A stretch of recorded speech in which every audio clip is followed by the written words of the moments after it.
ചക്കുവള്ളി മിഴി ഗ്രന്ഥശാല നടത്തിവന്നിരുന്ന റിപ്പബ്ലിക് ദിന സദസ്സുകളും അക്ഷരക്കരോളും സമാപിച്ചു. വായനശാല പരിധിയിലെ വീടുകളിൽ അക്ഷരക്കരോൾ സംഘങ്ങൾ സന്ദർശിച്ചു. വിജ്ഞാന വികസനം തുടരട്ടെ, സോദരത്വം പുലരട്ടെ എന്ന സന്ദേശവുമായാണ് പരിപാടികൾ നടന്നത്.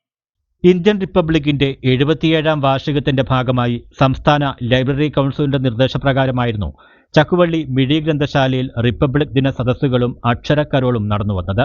ഇതിന്റെ ഭാഗമായി ചിത്രരചനാ മത്സരം, പോസ്റ്റർ നിർമ്മാണം മത്സരം, ക്വിസ് മത്സരം, ഡോക്യുമെന്ററി പ്രദർശനം, വിജ്ഞാന സദസ്സുകൾ, കവിതകളുടെയും ഗാനങ്ങളുടെയും ആലാപനം, മുതിർന്ന പൗരന്മാരെയും എഴുത്തുകാരെയും കലാകാരന്മാരെയും ആദരിക്കൽ എന്നീ പരിപാടികളും നടന്നു. വായനശാല പരിധിയിലെ വീടുകളിൽ അക്ഷരക്കരോൾ സംഘങ്ങൾ സന്ദർശിച്ചു. വിജ്ഞാന വികസനം തുടരട്ടെ, സാഹോദരത്വം പുലരട്ടെ എന്ന സന്ദേശവുമായാണ് പരിപാടികൾ നടന്നത്.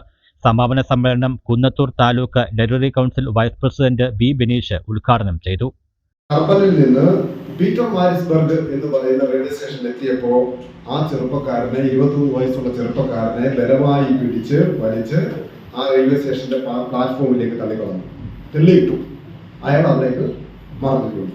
അയാളുടെ ബാഗുകളിലെല്ലാം ആ റെയിൽവേ സ്റ്റേഷനിലേക്ക് വലിച്ചെടുക്കണം. മനസ്സിലാവും. എന്നിട്ട് ട്രെയിൻ യാത്ര പുറപ്പെട്ടു. ഗ്രന്ഥശാല ഭരണസമിതി അംഗം രജീവ് പ്ലാമൂട്ടിൽ അധ്യക്ഷത വഹിച്ചു.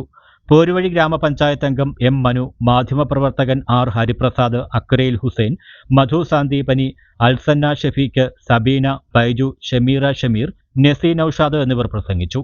News bureau, Sasthamkotta.